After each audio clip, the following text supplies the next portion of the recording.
Alors, on va, si Dieu le veut, donc on va reprendre un petit peu notre sugia. Sugia, c'est le terme en araméen pour dire notre sujet. Le sujet que nous avions traité donc le lundi, qui était un sujet, je trouve, fort intéressant, avec cette, euh, cette question de celui qui portait des habits chartnaises, des habits qui étaient tissés de lin et de laine ensemble. On n'a pas le droit de porter cela. Donc, s'il apprend ça en plein chouk, pleine place publique, qu'est-ce qu'il fait? Chaque seconde qu'il est avec ses habits, il en fera une mitzvah négative, une mitzvah négative de la Torah, de ne pas porter ce genre d'habit. Avant ça, je vais quand même ouvrir avant d'entrer dans le sujet d'Agmara, une question d'Alakha qui m'a été posée aujourd'hui. Intéressante, je vous la fais partager. Srut Rabbi Aaron Minsati. Regardez comment il faut rentrer, il faut j'allais dire, le monde se modernise et donc la halakha, elle doit s'adapter. C'était à savoir les tables de cuisson à induction. A-t-on le droit de les utiliser? Non pas à jour de Chol, il n'y a aucun problème. Mais le Yom Tov, Shabbat, on sait aussi, donc Shabbat, on ne parle pas de Shabbat, parce que Shabbat, de toute façon, on ne cuisine pas. Mais Yom Tov, on a le droit de cuisiner. On pourrait cuisiner dans un gaz, dans un feu à gaz, vous savez, qui est déjà allumé, ou céramique même. Mais est-ce qu'on a le droit d'utiliser l'induction? Alors, l'induction, c'est une nouvelle technologie, je ne sais pas si vous connaissez. Il y a, donc, ce sont des feux, j'allais dire, des plaques normales. Et on met des casseroles. Ce sont des casseroles qui sont faites d'un matériau bien spécial, qui font, si, ça s'appelle, pas toutes les casseroles marchent dessus. C'est Il les faut que ce casseroles qui soit, font pas, et il faut pas que ce soit de l'aluminium, c'est tout. voilà. Alors, ça veut dire des casseroles qui puissent à induction. Et vous savez, ils ont un petit logo déjà maintenant qui est fait. C'est le logo qui te montre qu'il y a induction. Et c'est intéressant. C'est en fait un champ magnétique qui est créé lorsque tu places la casserole. Et dès que tu l'enlèves, instantanément, ça s'arrête. Et c'est incroyable parce que déjà, il y a une sécurité pour enfants. Parce que ben, si tu allumes et tu n'as pas laissé de casserole dans le feu, ben, s'il y a un enfant qui met sa main, il se fait mal. Baruch Haba, Rabbi Mordechai, Rabbi Moshe Deri et Rabbi Jacques Ben Haïm. En tout Baruch cas, Hanimtza. alors, ces plaques induction, le Yom Tov, le problème, il est où? C'est lorsqu'on prend la casserole, donc il n'y a rien. Même si c'est allumé, il n'y a rien encore. Tu mets ta main, ça fait rien. Mais dès que tu mets la casserole, ça déclenche un système, comme j'ai dit, un champ magnétique, et là, ça commence à chauffer, etc. Et ça crée, en fait, ça ferme le circuit. J'enlève, ça ouvre le circuit, je mets, ça ferme le circuit. Et Yom Tov, donc là, je fais un problème Yom Tov. Parce que de poser, je crée ici ce circuit ou l'enlever. Alors voilà, c'est une question à l'Afrique qui m'a été posée, à Béaron. Et j'ai vérifié, j'ai vu avec Danim, j'ai revu la halakha. Et c'est un réel problème pour Yom Tov. Quoique, on peut toujours avoir un petit barbecue de côté, ou même le four. Hein, on peut utiliser le four Yom Tov, c'est déjà allumé avant. Il n'y a pas de problème, on peut cuire avec, il n'y a aucun souci. Mais voilà, c'était juste pour une petite parenthèse. Et c'est intéressant, et justement à Béaron, tu transmettras à madame, c'est que c'est vrai, j'ai vérifié par d'autres personnes, la vitesse à laquelle ça cuit, elle est presque instantanée. C'est incroyable. On m'a dit, c'est vraiment. Alors, je parlais avec quelqu'un qui est arabe. Je lui dis, est-ce que vous connaissez ça?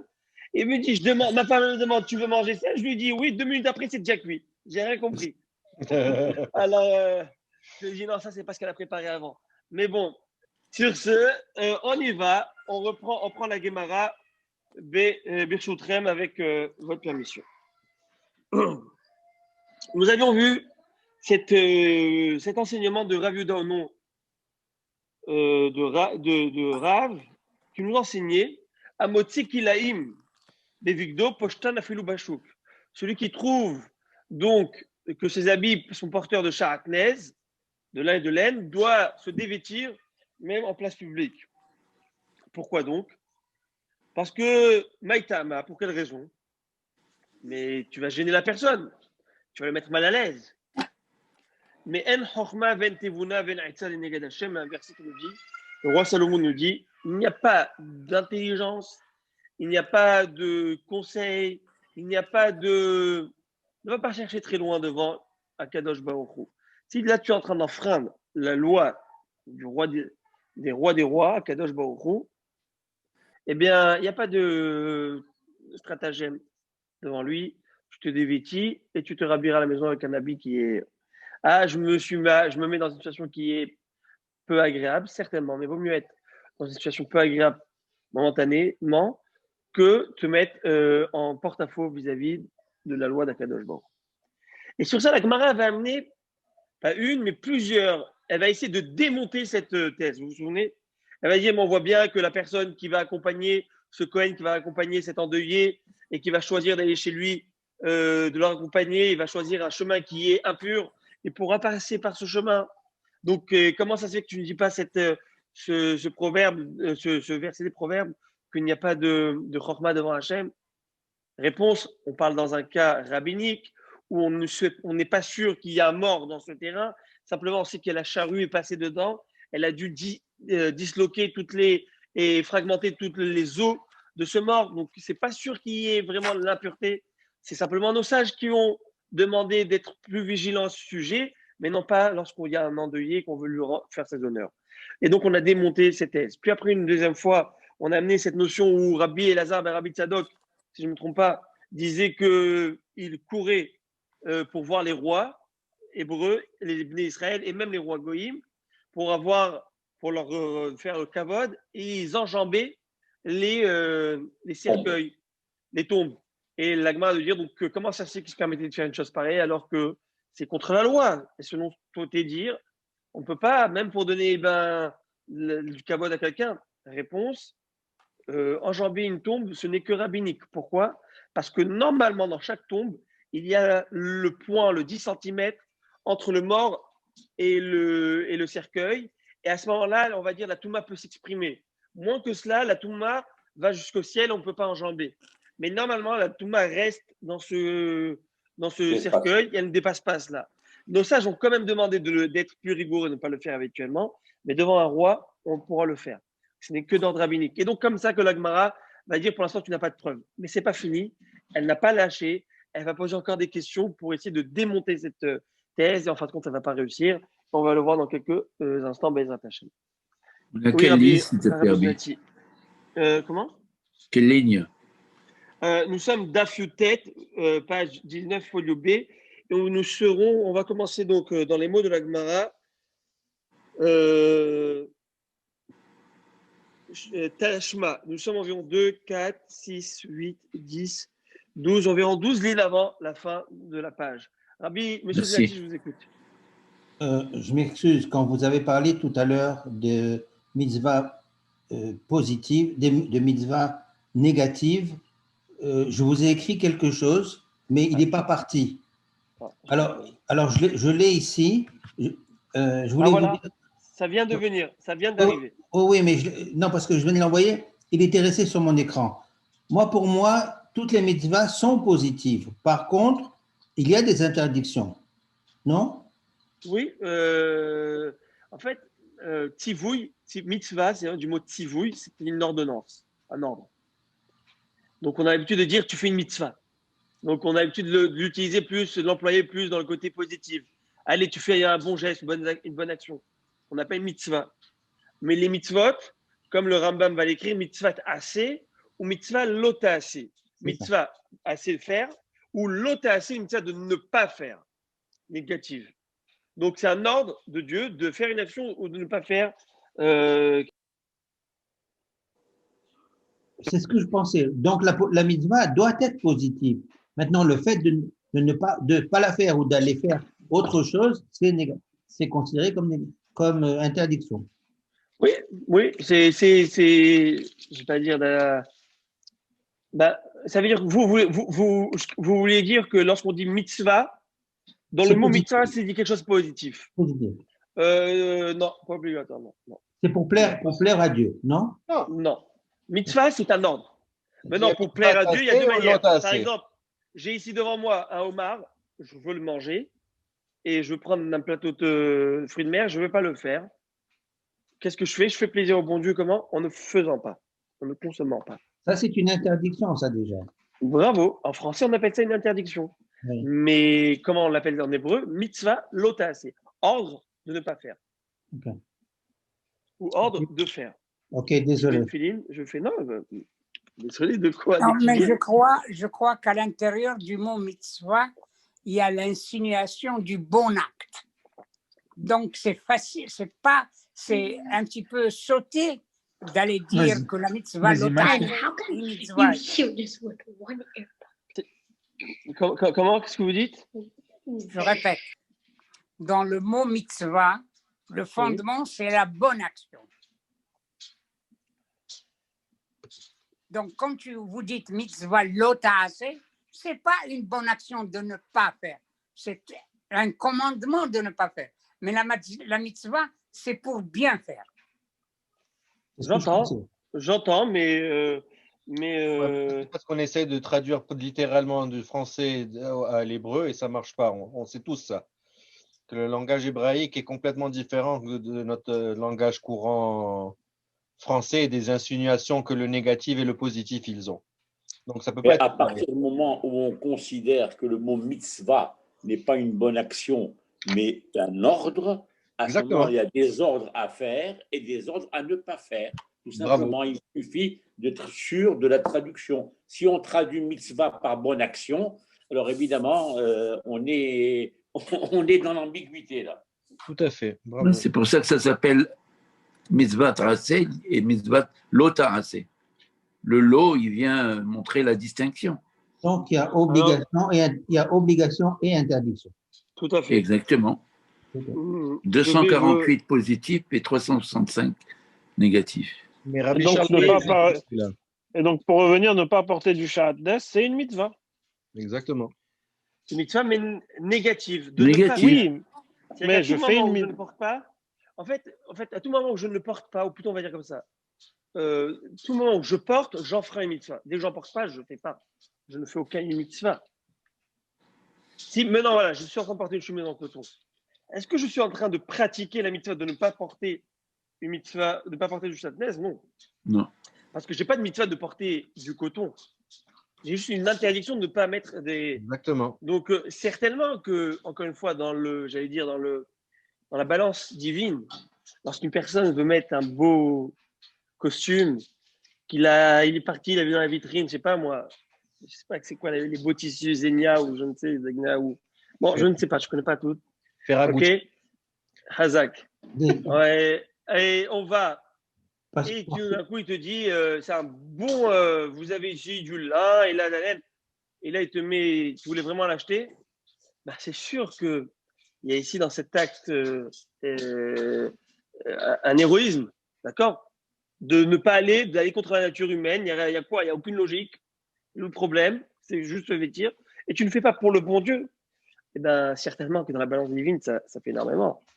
Mais en termes de, est-ce qu'on pourrait dire que j'ai accompli une mitzvah? Non. Ou peut-être que oui, de manière générale, d'écouter, oui.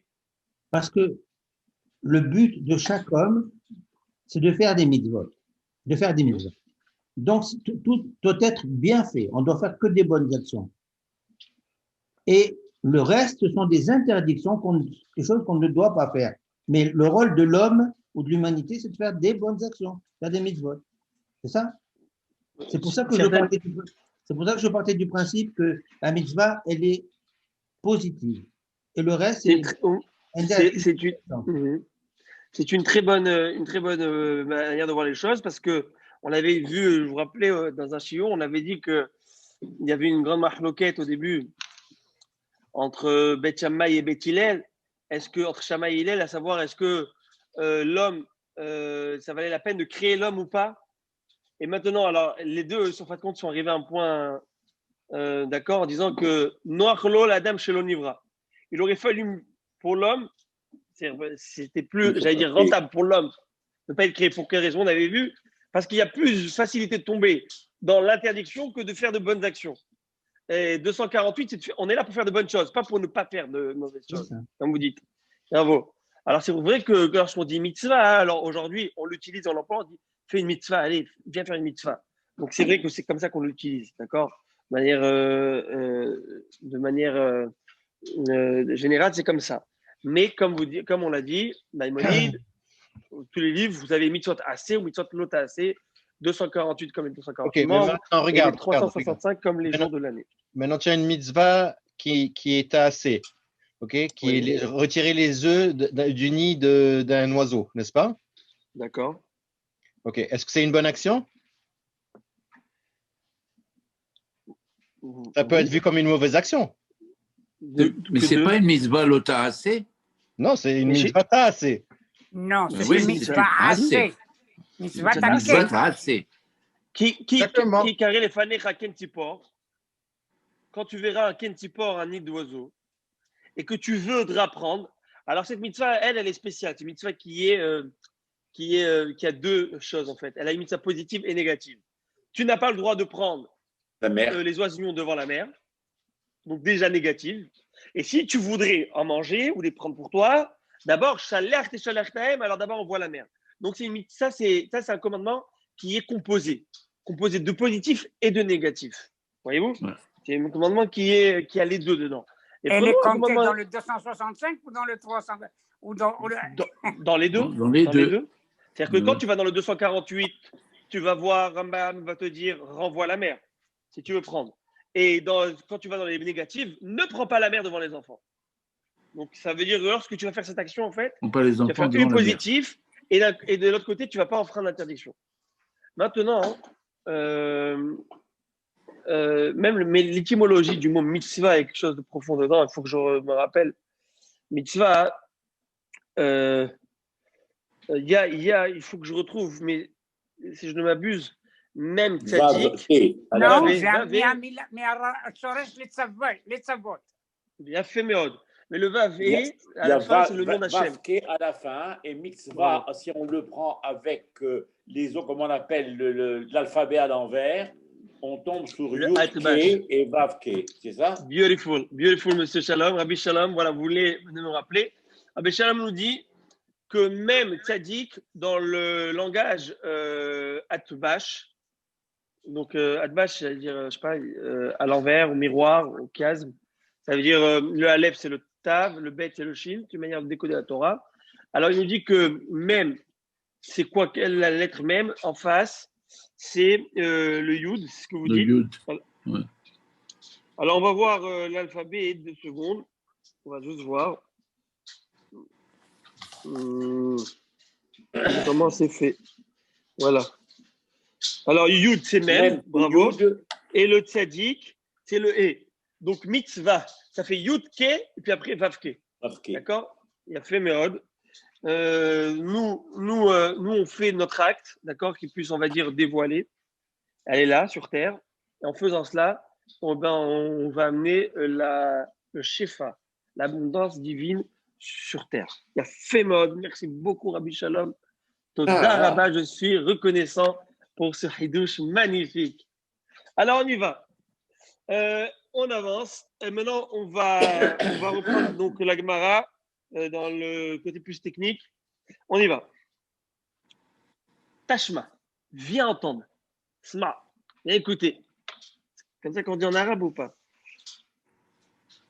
Viens écoute cette Beraïta. Il est écrit comme ça. Veitalem tamem. La Torah va déclarer dans un pasuk. C'est écrit comme ça par rapport à cette fameuse mitzvah de Hashavat Aveda. Vous connaissez tous cette mitzvah. Je vais vous lire le pasuk. D'accord? Le pasuk en entier, également. Après, on va le traduire. L'otiré et tchorachicha. Tu ne verras pas le bœuf de ton frère, Oetseyo, ou son agneau, ni Dahim, égaré. Veitalam tameem, et tu t'en détourneras. Mais au contraire, Hachev tashivem lachicha, mais au contraire, tu dois les apporter à ton ami, ce qu'on appelle la mitzvah de Hashavat Aveda. Ramener une trouvaille, ou une perte plutôt, à son propriétaire. Donc, tu as vu le bœuf d'un tel, tu as vu l'âne, tu dis, je crois que je vais me casser la tête là maintenant à lui ramener, ou trouver à qui ça appartient ça. J'ai rien vu. La vérité, j'ai fait semblant de rien voir. La Torah te dit, ne vois pas les animaux et la propriété de ton ami, et tu t'en détourneras. Ne fais pas une chose pareille. Au contraire, tu dois lui ramener. Mais il y a un verset juste après qui dit Lo tuchal italem, qui répète, qui dit encore une fois, tu ne pourras pas t'en détourner. faire semblant que tu n'as rien vu. Alors, la Gemara s'interroge, elle dit c'est intéressant de voir que d'un côté, on répète la même chose. On dit tu ne pourras pas voir les animaux de ton frère égarés et t'en détourner. Donc, ça veut dire que tu ne peux pas t'en détourner. Mais le verset juste après me dit tu ne peux pas t'en détourner, clairement. Donc, au début, tu me dis tu ne verras pas pour t'en détourner. Et après, tu me dis tu ne te détourneras pas. Tu me répètes. Et la Gemara de dire ici d'apprendre une chose intéressante. En fait, le terme dit une fois l'otuchal etalem, le passage nous dit clairement tu ne pourras pas t'en détourner. Une fois écrit veitalamta, tu ne t'en détourneras. J'explique encore une fois. Le passage au début nous dit tu ne verras pas pour t'en détourner. Donc le verbe t'en détourner, d'accord, se raccroche au début du verset où il y a écrit tu ne verras pas pour t'en détourner. Donc je ne peux pas m'en détourner. Mais si je le prends, je le coupe du début de la phrase et je lis t'en détourner. Donc parfois, je peux m'en détourner. Et parfois, là, je vois que je ne peux pas m'en détourner. Alors, il faut que tu te décides. Je peux m'en détourner ou je ne peux pas m'en détourner? Est-ce que je suis obligé de ramener cette perte à son propriétaire ou pas? Et la Gemara va faire, elle va expliquer qu'en fait, il y a des moments dans la vie où certes que de manière générale, tu as trouvé quelque chose à tes amis, de ton ami ou d'un juif, tu as une limite de le ramener à son propriétaire. C'est une obligation de la Torah. Mais parfois, tu dois fermer les yeux, comme si tu ne l'as pas vu. Dans quelles circonstances? Et là, la Gemara va citer les circonstances. Et sur ces bases, cette braïta, elle va poser une question par rapport à ce qu'on a vu. Alors, on y va, on va expliquer chaque mot de la braïta. Vitalam tamem. La Torah, au début, elle déclare tu t'en détourneras. Et d'un autre côté, elle dit non. Alors, parfois tu peux t'en détourner. Ou mais parfois tu ne peux pas t'en détourner. Aketsad, alors comment c'est possible? Explique-moi. Si la personne qui a trouvé l'objet ou qui est l'animal, il voit qu'elle est où elle est dans un cimetière, il n'a pas le droit de rentrer dans un cimetière. Alors, en tant que Cohen, tu ne peux pas rentrer dans un cimetière. Et si tu ne peux pas rentrer dans un cimetière, eh ben, tu en seras dispensé. C'est dans cela que la Torah dit tu te détourneras. Oui, dans cette situation. Plus encore, O ayazaken veno likfodo. Ou par exemple, une personne qui est zaken, une personne âgée ou même érudit en Torah. T'imagines le grand tzaddik ou le grand rabbin ou une personne âgée, fatiguée, il va se traîner maintenant avec une roue ou avec un coq. Tu le vois là, comment s'est trouvé une pelle, venir avec une... S'il avait une obligation de le faire, eh ben, il n'a pas le droit de s'en détourner. Mais la Torah te dit non, Zaken, Veno, Vodo, une personne âgée, ou une personne érudite en Torah, où ce n'est pas son kavod, on va le voir d'une autre manière après, ok? Eh bien, ça va le mépriser d'une certaine manière. Eh bien, fais comme si tu n'as pas vu, c'est pas grave. Oshaita melarto meruba mishel chavero. Oui, Rabbi Shalom. Dans cette situation, si tu es un Talmid Chacham pour ne pas perdre ta dignité, tu ne ramènes pas ça à ton frère. Mais si tu n'es pas un Talmid Chacham, tu dois le ramener à ton frère. Moi, je ne comprends pas. Alors, je m'explique. Quand je dis Talmid Chacham, ce n'est pas simplement juste Talmid Chacham. C'est une personne sage, ça veut dire une personne qui a un poste. J'allais dire thoraïque, j'allais dire presque communautaire. D'accord? Il y a des choses, vous comprenez, qui ne sont pas, mais c'est pas kavod. Parce que s'il va le faire, d'accord, on risque de le mépriser, on risque de le voir, ouais, c'est un ouvrier comme tous les autres, ou c'est quelqu'un qui est, d'accord? Parce que malheureusement, on vit dans un monde de la vue visuelle. Et très facilement, on arrive à des conclusions. Alors la Torah, elle dit, Zaken, Vélofik, Fodo, ou même une personne âgée. C'est pas Mechoubad. Même si elle a les forces, même si elle a les forces herculéennes. C'est pas Kavod, d'accord? C'est pas Kavod pour lui. Alors qu'est-ce qui se passe? Mais en fait, la Gemara dit qu'il faut que ce soit et d'âge avancé et érudit en Torah. Il faut qu'il ait les deux pour pouvoir faire ça. Bon. Puis après, la Gemara, elle va dire imagine-toi, le gars, il travaille, je sais pas, il travaille chez IBM ou chez je ne sais qui. Il fait du $10 000 l'heure, $2 000 la journée. Et là, pour amener l'âne, il va commencer à perdre ce temps. Tu crois vraiment qu'il va faire ça? Non. Si tu vas perdre de l'argent, tu vas pas chercher cet animal ou cet objet. Et là, la Gemara, elle dit, mais Amai, why? Pourquoi? Mais Lima et Chokma ben Tebuna ben Etanen Neged Hashem, comme vous avez dit Rabbi Shalom.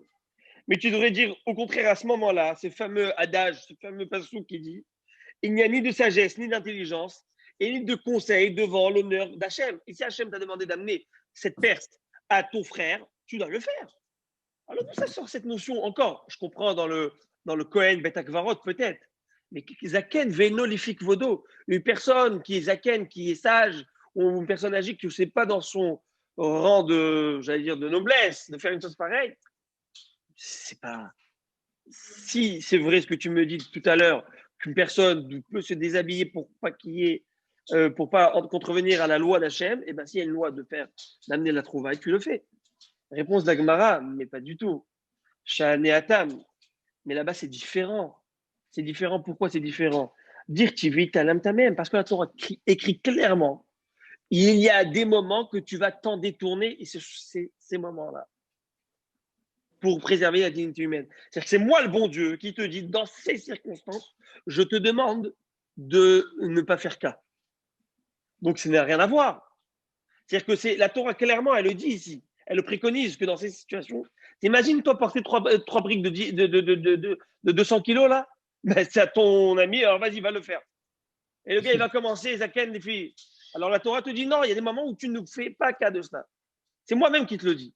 Donc, c'est moi-même qui te le dis. Tu ne peux pas dire à la Torah, ah, mais comment ça se fait que tu ne fais pas, mais comment ça se fait que toi-même, tu ne fais pas cas de ce que tu m'as dit qu'il faut te donner. Mais moi-même, je te dis que c'est bon. Moi-même, le bon Dieu, je te le dis. Oui, Rabbi Henri. Ce n'est pas une mitzvah ou un commandement d'aider son prochain. Si. Alors, quand on voit que le bétail du voisin est perdu, égaré, on se doit de lui rapporter. On peut se détourner quand on risque de brimer comment dirais-je, le rang social. Oui, d'amoindrir, si vous voulez, ou de vexer la personne. Quand il s'agit d'une vexation, on peut s'en détourner. Mais en principe, on doit aider. Eh ben, c'est exactement ce qu'on vient de dire, exactement. Ça veut dire qu'il y a des moments, Zaken, Venolifik Vodo, c'est-à-dire que la Torah, elle a jugé.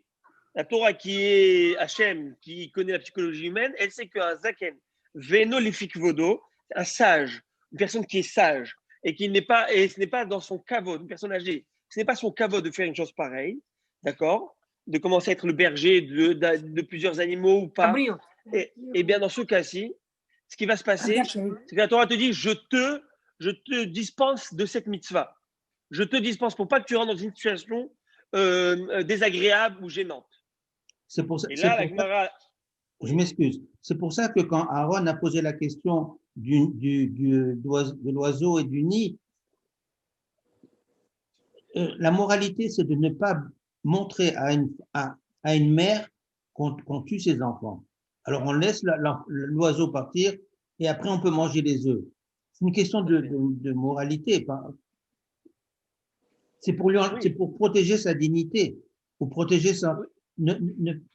Oui, non, mais encore une fois, lorsqu'on parle de dignité, je parle de dignité de la personne qui fait, pas de la… Mais non, par rapport à l'histoire, la parenthèse qu'on avait ouverte tout à l'heure par rapport à ces volailles, ces oisillons, ça, c'est comme je crois que c'est le livre du Hinour, où il explique que, en fait, c'est pas spécialement pour ces animaux, mais c'est surtout pour nous qu'on ne va pas devenir des personnes cruelles. Il faut quand même comprendre la sensibilité qu'il y a pour un animal, même mère, une manière comment faire les choses. Vis-à-vis de la mère. Parce que c'est toi, en fin de compte, après, tu vas absorber, j'allais dire, ce mauvais comportement, un comportement cruel. Et ça pourra après refléter sur d'autres actes ou même sur des humains. Sur ce, la Gemara va me dire tu ne peux pas, une preuve de cette histoire de la Beraïta, de la Shavat Aveda, de rendre la trouvaille, voir que tu me dis que tu vois bien qu'il y a des moments où la personne qui est âgée, la Torah lui permet. Réponse, la Torah le lui permet. La Torah le dit clairement. C'est pas moi qui a décidé, en tant que personne âgée les personnes érudites en Torah de ne pas aller chercher l'animal de mon voisin. La Torah me dit, tu ne peux pas le faire. Ne fais pas cette chose. La Torah elle-même Donc, je te ne le dit. transgresse rien. Voilà, exactement. Il a fait note. La Gemara dit, mais Vili Gemar, miné. Beautiful. La Gemara dit, attends. Venons, réfléchissons un peu plus. Alors, qu'est-ce qu'on voit en fin de compte? On voit en quoi en fin de compte? On voit que, prenons par exemple cet enseignement. La Torah te dit clairement que pour la dignité humaine, en fin de compte, je me permets, moi, Torah, de te dire quoi? Tu fermeras les yeux sur ces. Donc, venons, la Gemara dit, pourquoi ne pas apprendre alors de ce verset pour toute la Torah? Pourquoi ne pas apprendre? Au contraire, on a une notion de binyanav. Lorsqu'on trouve un cas dans la Torah, on pourrait le généraliser. Apprenons de ce cas que la dignité humaine est tellement importante au point où la Torah elle est prête même de dire fais abnégation de la perte de l'homme pour ne pas causer du préjudice à toi dans ta dignité. Et bien de la même manière, pour peut-être une personne qui porte du sharatnez, il pourrait pas, on ne devrait pas lui demander de l'enlever. Réponse de la Gemara, non. Regardez, beautiful. Isura mimamona loyal final. Tu vas apprendre d'un cas qui s'appelle un cas monétaire, parce que dans la Torah, il y a des sections de mitzvot qui sont pécuniers, qui sont des mitzvot qui sont entre moi et Akadosh Baruch Hu. Par exemple, faire le Shabbat, ne pas manger pas manger des aliments interdits, etc. Alors là, le Shatnez, c'est une mitzvah qui est d'ordre vertical. Moi, Akadosh Baruch Hu, ça s'appelle Isurim. On appelle ça un Isura. Tu veux m'amener un exemple de Mamona. C'est quoi Mamona? Des exemples financiers pécuniers, d'accord, de dommages aux voisins, d'accord, à l'autre, pour une notion et une mitzvah qui est de rapport Ben Adam Lamakom entre moi et Hachem, ça ne marche pas. Tu peux m'amener cette preuve? Oui. Je ne comprends pas. À partir du moment où je suis un représentant communautaire, un rabbin ou ce que vous voulez, et que je me rends compte que je porte du sharatnez, je me déshabille tout de suite, no matter what, même si je suis rabbin. Même si je suis rabbin. Où est ma dignité? Même si je suis rabbin et même si je suis une personne simple de chez simple, dans ces circonstances, j'allais dire que même les deux sont très gênés. C'est vrai que plus tu as un rang social élevé, plus tu seras gêné. C'est relatif. D'accord, la boucha vient par rapport aux personnes. C'est normal, d'accord, au rang d'une personne.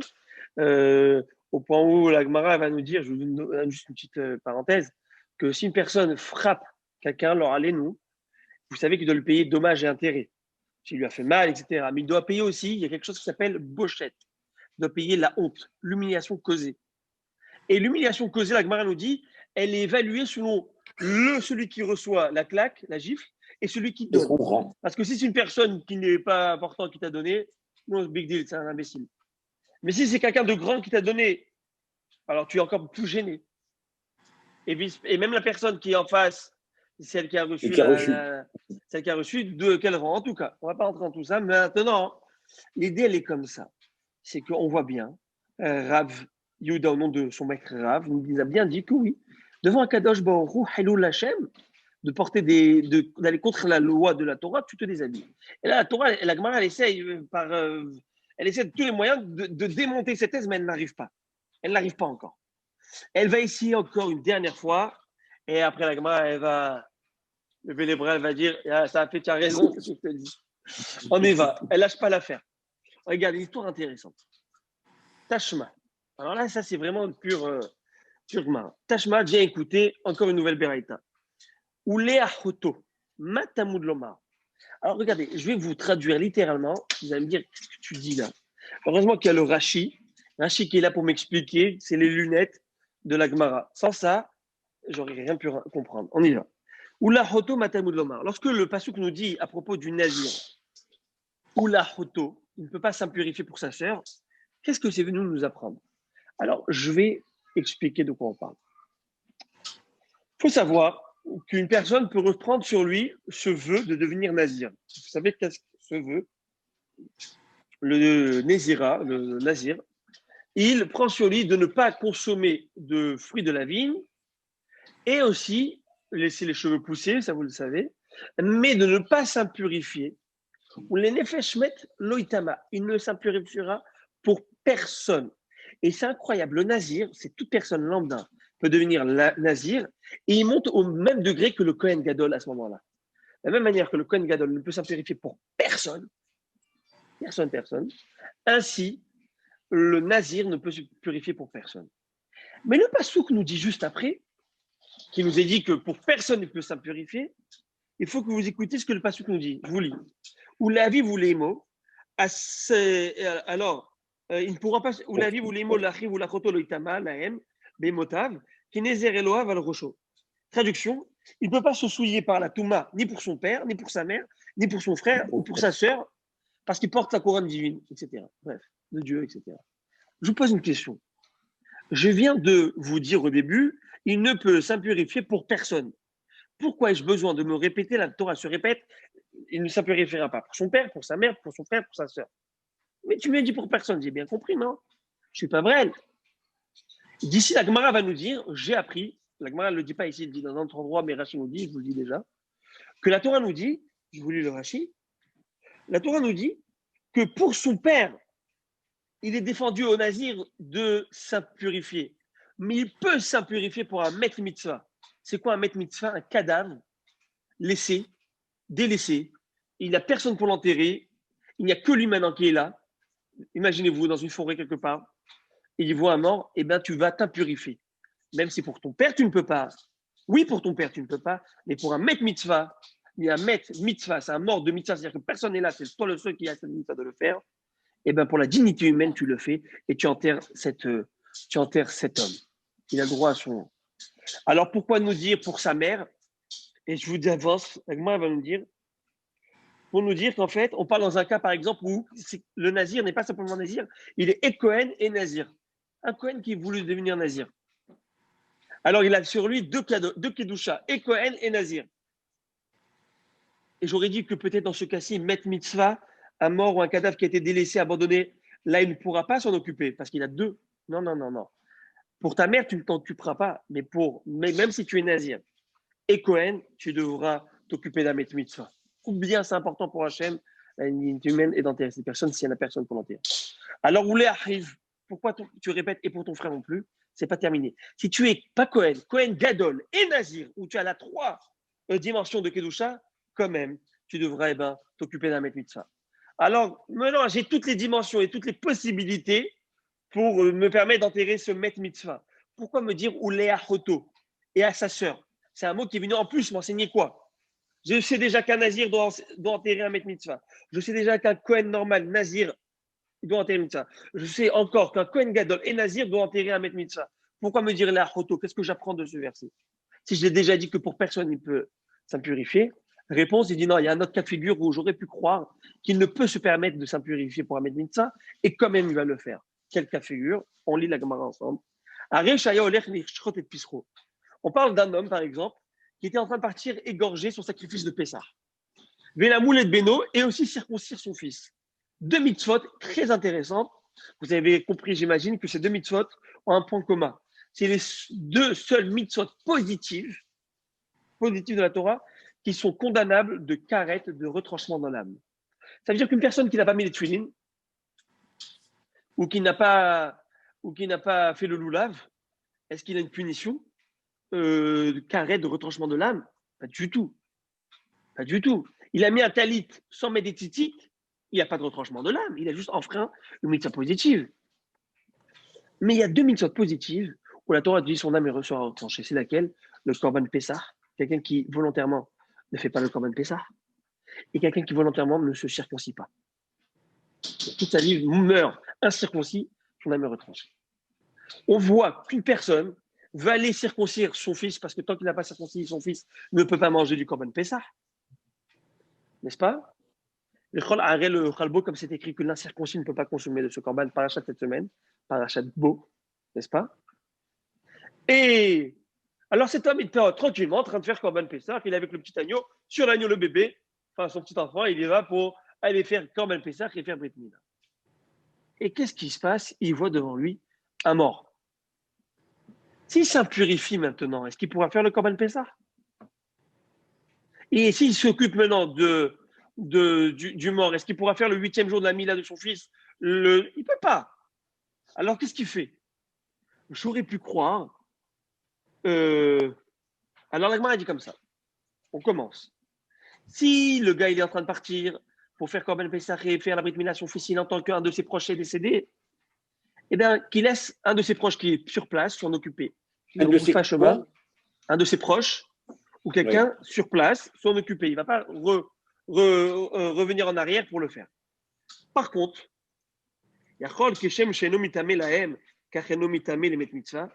pourrais-je croire que de la même manière que tu ne vas pas t'interrompre maintenant dans ces 2 mitzvot pour aller enterrer une personne proche, parce qu'il y a d'autres personnes qui peuvent s'en occuper, j'aurais pu croire pareil pour un met mitzvah, pour un cadavre qui est abandonné. Ben non, va te occuper de tes mitzvot. Non. Ou léachoto. C'est ça qui est écrit encore une fois le mot sœur, pour te dire, pour ta sœur, tu ne peux pas t'impurifier.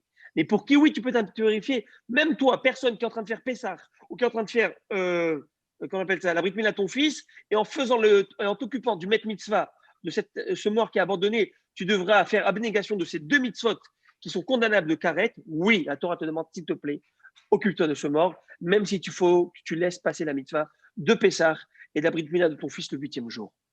Incroyable. Alors, la Pessah, il faut la refaire à Pessah Chéni.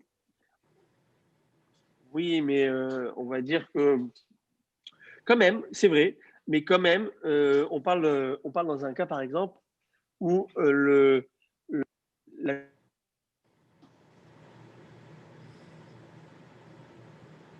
On sent à couper, Malkiel. Rabbi Malkiel.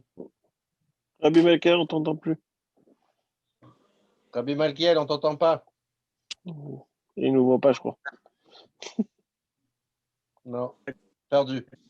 Allô? Oui, là, oui. Ah, allô? Voilà. Oui, voilà. Ça va. Ah, excusez-moi. C'est perdu parce que lorsque un appel ici, oui, je ne sais pas pourquoi, il se connecte sur l'iPad, bon, en tout cas. Alors, je reprends. Je veux dire que ce sont des mitzvot qui sont punissables et condamnables de karet, qui font d'eux des mitzvot très importantes. Par exemple, le père qui ne va pas faire la Brit Mila à son fils le 8e jour, ben, il fera le 9e jour ou dans 10 jours. Il ne va pas avoir karet, son fils. Mais pour nous dire que ce sont des mitzvot qui est suspendu sur eux cette notion de karet. Pour nous dire que ce sont des mitzvot très importantes. Et par exemple, pour répondre à votre question, par exemple, Shalom, pour être plus précis, par exemple, imaginez-vous qu'il ne pouvait pas faire le Korban le premier Pessah. Il était impur à cause d'un proche. Voilà. Maintenant arrive le second Pessah. Pessah Chéni. Et là, il veut faire le Pessah. Il a dit, c'est bon, je suis sorti de ma véloute, je suis tranquille, je vais faire mon Pessah. Et là, il a un met mitzvah. Il n'a pas de chance, ce gars. Est-ce qu'il s'en occupe? Mais c'est carré si je ne le fais pas. Eh bien oui, tu t'en occupes. Et ouais, tu t'en occupes. Très bien. Alors la Gemara a dit, mais réfléchissons. Attends. On a devant nous des mitzvahs très importantes.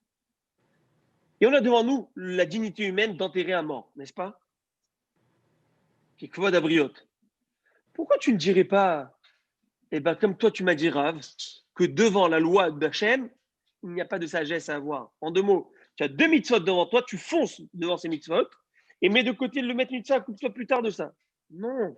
Tu vois bien que quoi? Tu t'occupes du mort d'abord. Selon toi, Rav, qui a dit que la personne se déshabille parce qu'il n'y a pas de sagesse devant Hachem, et il ne faut pas chercher midi à 14h, tu es en train de faire porter du chatnaise, eh ben, tu dois te déshabiller, et qu'on ne fait pas cas de la dignité humaine dans ce cas-ci, même s'il va être mal à l'aise, tu vois bien que c'est faux. Tu vois bien ici que quoi? Qu'on dit à l'homme, occupe-toi du mort, de la dignité de ce mort, et ne fais pas ta mitzvah. Comment ça marche? Réponse de la Gemara, non, ça n'a rien à voir. Beautiful. La Torah te dit clairement, noir sur blanc, ou léachoto, véléachoto. Pour ta sœur, tu ne pourras pas t'impurifier, mais tu t'impurifieras dans un cas même où tu as 2 mitzvot devant toi. La Torah te dit clairement que tu le fais. Qu'est-ce que tu veux que je fasse? Je ne le fasse pas, la Torah me le dit de le faire. Alors la Gemara, elle s'interroge, elle dit, on va aller plus loin, elle va pousser le bouchon plus loin. Si la Torah me demande de considérer la dignité humaine au point où d'enterrer un mort qui n'a pas de famille et au point de délaisser 2 mitzvot de la Torah, si importante, alors apprenons-le comme une règle générale pour toute la Torah, que la dignité humaine est le plus important. Réponse d'Agma, non, non, non, il y a une grande différence. C'est vrai que j'aurais pu l'apprendre pour toute la Torah, mais dans une seule condition. Et laquelle? Shev ve'alta ase, sha'ane. Je vais expliquer, c'est magnifique ce que l'Agma a dit. Tu as raison que la dignité humaine est très importante. C'est la raison qu'on aurait pu apprendre d'ici que la dignité humaine, il faut la préserver au point où parfois de contrevenir à des lois. Mais dans quelles circonstances? Pas dans une mitzvah où je fais moi, je vais contre Hachem. Et là, je reprends l'idée de positif et négatif qu'on a vu tout à l'heure, M. Znati. Moi, c'est moi qui me suis habillé de Shahatnez. J'ai fait un acte, une action contre Dieu en portant cet habit. Là, je ne dis pas la dignité humaine. Parce que chaque moment où je porte cet habit, eh ben, c'est comme si que je me vêtis de cet habit à chaque instant. C'est dès le moment où c'est moi qui ai choisi de le porter. Donc, eh ben, c'est comme si qu'à chaque instant, je suis en train de faire un acte actif contre. Dans un cas d'un acte passif, on te dit de ne pas faire Pessah. On te dit de ne pas faire la Brit Mila. On te demande simplement d'être passif. Mais on ne te demande pas de faire un acte contre Hachem, à distinguer. Dans ce cas-ci, on te dit peut-être la dignité humaine est plus importante. Ok, ne fais pas la mitzvah positive. Ne fais pas la Brit Mila à ton fils. Reste assis, en 2 mots, et occupe-toi du mort. Mais de faire quelque chose contre Hachem, c'est-à-dire de porter un habit, c'est-à-dire je fais un acte contre actif, là, on ne dit pas la dignité humaine est importante. Voyez-vous? Et c'est là la différence. Regardez comment c'est nuancé. Beautiful. Beautiful. On est arrivé à la conclusion que au point où je vais vous dire, que vous le sachiez, que toute mitzvah négative de la Torah, normalement, toute mitzvah négative, où il y a une action qui accompagne cette mitzvah négative, quand je dis une action, vous allez comprendre pourquoi dans une seconde, et bien dans ce cas-ci, on prend des malkoutes, on prend la flagellation, 39 coups. Par exemple, une personne qui mange du porc. Et il y a 2 témoins qui lui disent, tu sais que c'est interdit? Il dit, oui, je sais. Tu sais que tu peux prendre la flagellation pour ça? Oui, je le sais. On te l'avertit? Oui. Et bien, il peut prendre sur ça. 2 témoins viennent chez quelqu'un et disent, tu sais que c'est du shahatnez, tu sais que c'est du lin que tu portes l'un et l'autre? Il dit, je sais. Et bien, juste le fait qu'il a, même s'il n'a pas revêtu, le fait qu'ils lui ont averti, et ben c'est comme si qu'il le portait maintenant, comme si qu'il avait fait une action. Et il prend des coups pour ça. Et si 2 minutes plus tard, ou je sais pas moi, 1 heure plus tard, deux témoins lui viennent, lui redisent ça, il n'enlève pas, il va être, encore une fois, pourquoi? Parce que c'est que chaque fois qu'on lui ravertit et il laisse, c'est comme si qu'il avait choisi cette action de se revêtir, de se laisser habiller de rester avec ses habits, c'est comme si qu'il avait choisi de se revêtir chaque fois avec cela. Mais à la différence, je donne un exemple, je sais pas, peut-être un exemple d'une mitzvah négative où je suis passif. Par exemple, un exemple, je sais pas, peut-être le hametz. Peut-être le hametz, quelqu'un qui a du hametz qui fermente à la maison. Il ne touche pas, il ne fait rien. Lui, il a mis de l'eau et de la farine ensemble juste avant Pessah et il attend après Pessah, comme ça. Ok, ça fermente ou il y a des cas, il faut que je n'ai pas en tête, mais des cas négatifs où c'est négatif, tu n'as rien fait, tu n'as pas fait un acte. Dans ces cas-ci, tu ne prends pas de flagellation, jamais. Si tu n'as pas fait d'acte. Mais là, on voit une preuve que de se vêtir du châtenaise avec témoignage et avertissement, on voit bien que c'est considéré comme faire une action. Et faire une action contre Hachem, on ne dit pas la dignité humaine devant cela. Voilà, mon ami Rabotai, on vient de terminer cette souga, ce sujet. Et là, il va y avoir, en fait, il y a des sujets, j'allais dire, intéressants, fort intéressants. Je sais que vous allez me poser pas mal de questions dessus, mais on va voir. Alors, il y a d'abord, Amar Lerafapa, une question intéressante. Et vous savez quoi, j'ai envie de vous laisser répondre et deviner. Amar Lerafapa l'a abaye. Rafapa demande à Abaye. Il lui pose une question. Rafapa pose une question à Abaye. Rishonim, Maïshna Rishonim litrahesh leunissa. En quoi les générations qui sont antérieures, les Rishonim, les premières générations, ils ont eu le mérite de voir des miracles, qui se produisent pour eux. Tandis que nous, on ne voit pas des miracles comme eux, ils voyaient. Les tzadikim de l'époque, ils voyaient des miracles. Et j'allais poser cette question à nous, à notre génération. Là, c'est Rav Papa qui demande à Abaye, comment Rabbi Yehuda ou les rabbinim de l'époque, vous voyez des miracles extraordinaires. Et nous, on ne voit pas ces miracles. Et moi, je surenchère. Je surenchéris et je dis comment nous, par rapport à Behind Pinto, Rabbi, vous voyez, les générations, vous voyez des miracles, nous, ouais. En tout cas. Et la Gemara, regardez comment la Gemara va dire. J'étais presque choqué par ça. La Gemara va dire Imishum tenouye. Et si tu vas suggérer, me dire non, tu sais pourquoi eux ils étaient plus érudits en Torah, regardez ce que la Gemara va dire. Abaye va dire Bishne de Raviuda Koulé tenouye, Biniziki Nava, Vana Kamatin Tan Shita Sidra. En deux mots, nous, on ne connaît plus de Torah qu'eux. En deux mots, il lui dit, papa, il dit à Abaye, de manière avec beaucoup de modestie, sans. Il dit franchement, parlons franchement. À l'époque de Rav Yehuda, ils étudient surtout ce qu'on appelle Nezikin. Vous savez, c'est quoi Seder Nezikin? On a 6 cycles dans le Talmud. On a Zraïm, tout ce qui est en culture, etc. On a Zmanim, tout ce qui est en rapport au temps, Pessah, Shabbat, Megillah, Purim, etc. On a aussi Nashim, tout ce qui est en rapport aux femmes, divorce, mariage, Ketouba, etc. On a aussi Nezikin, dommages et intérêts.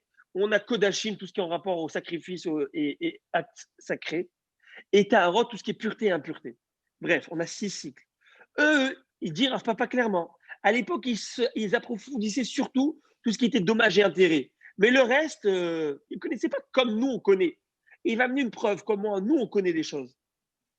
Et je ne vais pas rentrer dans cette preuve parce que c'est assez long. Je vais le donner le prochain cours, cette preuve. On va la reprendre dans les mots. Mais je veux quand même terminer l'histoire. La Gemara va dire quel exemple tu dis? On est déjà à la page 4, enfin, j'ai oublié de vous dire, page 20. La Gemara a dit, mais donne-moi un exemple quand tu dis, que les premiers, les générations antérieures, ils avaient des miracles, comme ça, à tout bout de champ. C'est quoi? Donne-moi un exemple. La Gemara a dit, Vilou Rav Yehuda, par contre, Rav Yehuda, qui avait Shilif Had Misane, quand il a enlevé une chaussure en signe d'affliction, Atemitra, traduit. À l'époque, lorsqu'il n'y avait pas de pluie, il y avait une sécheresse. Rav Yehuda, un Tana, si je ne m'abuse, Rav Yehuda, il priait. Et lorsque la pluie ne tombait pas, il ne disait pas de problème à Hachem. Je veux m'endeuiller. Il a commencé à enlever une chaussure. Vous savez, les endeuillés, ils ne mettent pas les chaussures de cuir, donc ils enlèvent leur. Il a enlevé une chaussure. Il n'avait pas le temps d'enlever la deuxième chaussure qui avait des pluies torrentielles. Ils étaient là, on dirait, aux petits soins de ces tzadikim. Il disait un mot, il n'avait pas le temps d'enlever la deuxième chaussure, que tout de suite la pluie a tombé. Et nous, on crie, on supplie, on nul, on fait les tfilotes que tu veux, comme si qu'on est l'hommage Hananbe. On ne fait pas attention à nous, on dirait. Pourquoi c'est comme ça? Vous savez quelle réponse Abaye va lui dire? Alors, je ne vais pas donner la réponse d'Abaye, je vais vous laisser deviner. Allez, Rabotai, Langocha. Hein? À votre avis, pourquoi? Qu'est-ce qu'il fait? Ce que l'on veut voir. Ah, c'est trop philosophique pour moi, Aaron. Là, il me faut le Rashi pour ça. Non, parce que. Quoi la question? La question précisément, parce que je n'ai pas bien compris pourquoi. La question, c'est pourquoi à l'époque, parce que c'est un peu long, je ne veux pas le prendre maintenant, c'est un peu corsé. Je ne veux pas rester sur une note assez dure. C'est ça que je reprends, j'ai sauté une ligne que je reprendrai la semaine prochaine. Mais la question était à savoir, Rav Papa demande à Abaye pourquoi dans les générations antérieures, ils étaient répondus, ils avaient des miracles facilement. Nous, on a beau prier et crier, on ne voit pas des miracles comme eux le voyaient de manière quotidienne. Alors oui, Rabbi, M. Zati. On connaît la réponse, elle est simple. Parce que justement, dans les générations antérieures, ils avaient une certaine crédulité ou une foi totale envers Hachem que Dieu les récompensait immédiatement. Aujourd'hui, on est tellement confronté à tant on est tenté par d'autres mauvaises choses qu'on ne mérite pas. Alors, ça touche, mais d'une autre manière. Ça touche moi j'ai une petite idée peut-être. Allez. Qu'est-ce que vous diriez de la raison du Tzimtzum? Aïe, Bimoshe. On dit chez nous, Anistarot Lachem Elokenu. On dit ce qui est caché, c'est pour le bon Dieu. Mais c'est le il nous a permis d'exister, c'est pas son Tzimtzum. Donc, quand Oui, il s'est mais- retiré, il s'est retiré avec les miracles. Oui, mais je parle pas. Akadosh Baruch Hu, il a eu fait ce qu'on appelle le Tzimtzum. Le Tzimtzum, je rappelle cette notion qu'on avait discutée, c'est où Dieu a, entre guillemets, fait une bulle dans son monde à lui, dans son Hachem, pour laisser le monde exister. D'accord? Parce qu'Hachem, il est omniprésent partout. Oui, mais cette notion est vraie, sauf que moi, je parle comme Abaye, la question d'Abaye, de Rav Papa était claire. Comment ça se fait qu'une génération avant lui, donc c'est-à-dire l'humain, l'homme, Rav Yehuda, c'est un homme, c'est un humain, il vivait déjà dans l'époque du Tzimtzum, parce que le monde, dès qu'il a été créé, on est déjà dans le Tzimtzum.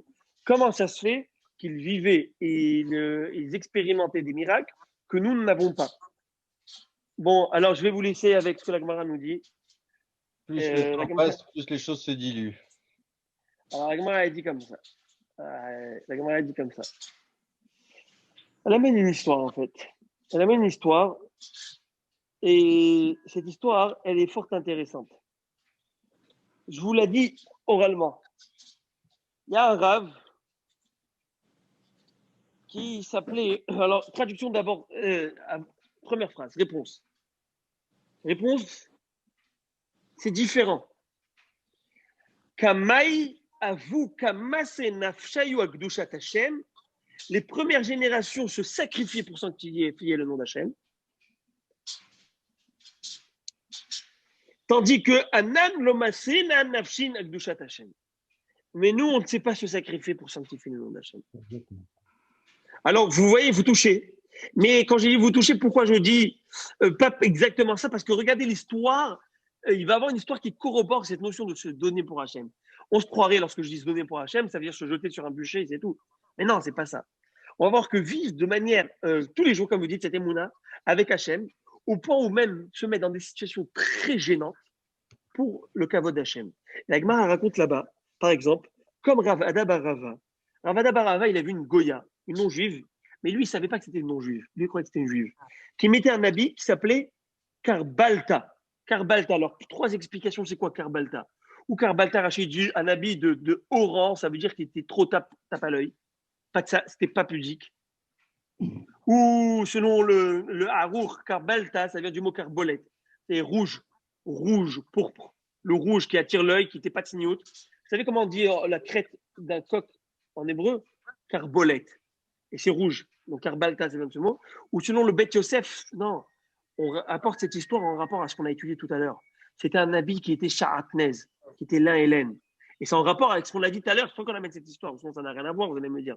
Pourquoi on parle de ça maintenant? Le Bet Yosef, Rav Yosef Karo, il dit non, on parle d'un habit sha'atnez. Et qu'est-ce qu'il a fait, Ravada? Lorsqu'il a vu ça, Savar des Bat Israël, il croyait que c'était une fille juive. Il est venu, il a déchiré cet habit. Devant tous. Mais il s'est mis dans une situation très gênante. Plus encore, elle, tu croyais qu'elle s'est fait avoir? Tac, tac, tac, tac, elle appelle la police tout de suite. Elle appelle la police, ils l'ont amené en cours. Il l'amène en cours, il s'avère que c'est une Goya. Il s'est fait avoir, mais comme il faut. Alors la Gemara, il dit comme ça. Alors déjà, quel rapport? La Gemara, il dit voilà son histoire. Le gars, il s'est donné sans réfléchir. C'est quoi se sacrifier? Ça veut dire, maman, tu ne peux plus supporter il pensait que c'était une juive. Dans ce ghetto juif, elle vient, commence à casser les codes. Elles se permettent de se dévoyer. Je rentre dans la civilisation de l'époque, ok, pour bien entrer dans l'esprit de l'époque. Et elle ouvre une brèche. Je ne peux pas supporter une chose pareille. Je suis indigné par cela. Ce que ça va me coûter, je vais le faire. C'est-à-dire qu'une personne, en fait, vous savez, j'allais dire tous un petit peu, et moi en premier, on aime tous Akadosh Baruch Hu, mais on n'aime pas trop se mouiller. Donc ça va, hein. Faut pas. C'est-à-dire que tu vas voir quelqu'un qui fait quelque chose de mal. Écoute, laisse-moi tranquille, je n'ai pas envie, chacun ses oignons, ok? Sinon après, il va mal me voir, il va me prendre en grippe. Mais si tu aimes Hachem, si c'était ton père, si c'était ta mère, si cette personne avait craché sur ta mère, est-ce que tu aurais eu ce problème d'être pris en grippe, mais au contraire, mais qu'il aille se faire voir, ce gars? Mais si lui, il sentait comme ça pour un Kadosh Baruch Hu. Et il ne pouvait pas supporter ça. Et c'était ne pas ce qu'elle avait fait. Alors il s'est fait avoir. Vous savez combien ils ont évalué cet habit? Chez moi, Barba Zouz, ils ont évalué l'habit 400 zouz. Pour vous donner une ordre d'idée, c'est quoi 400 zouz? La ketouba qu'on donne à une femme, le minimum, c'est 200 zouz. C'est environ pour vivre une année à l'époque. Donc 400 zouz, c'est environ 2 ans. Et bien, il a dû payer ça. À la fin, il lui a dit, excusez-moi madame, je suis désolé, mais quel est votre nom? Elle a dit, je m'appelle Matoun. Et là, il va avoir ce fameux dicton très connu. Tout le monde connaît ce dicton. il va dire lui-même Matoun, Matoun, Arba, Meach, Zozia, Shavia. Matoun, Matoun vaut 412. Deux explications. Matoun, Matoun, ça vaut 412. Ou en hébreu ou en araméen. Matoun, en araméen, ça vient du mot Mataim. Mataim, c'est 200. Donc 200, donc elle s'appelle Matoun. Matoun, Matoun, Zama, 2 fois tu m'as coûté ton prix. J'ai payé 2 fois. Ou non, deuxième explication, Matoun, Matoun, Arba, Mea, Zouz, Shavia. Savlanout, comment on appelle ça? Patience, patience. Ça vaut 412. Ne fais pas les choses de manière précipitée. Ne t'excite pas. Ça vous faut 412. En 2 mots, dans la vie, là, je ferme les parenthèses, d'accord? Lui, il a fait ce qu'il a fait, il pensait faire ce qu'il a fait, je ne parle pas sur ce rave. Mais de manière générale, souvent, mon père me disait, Matoun, Matoun, mon fils, chouïa, chouïa, ne t'excite pas. Ça va te coûter plus cher de faire ça. Réfléchis. Alors qu'on a dit, appelle ça la fougue de la jeunesse. On fait des erreurs parce qu'on est trop, on veut faire. Hein?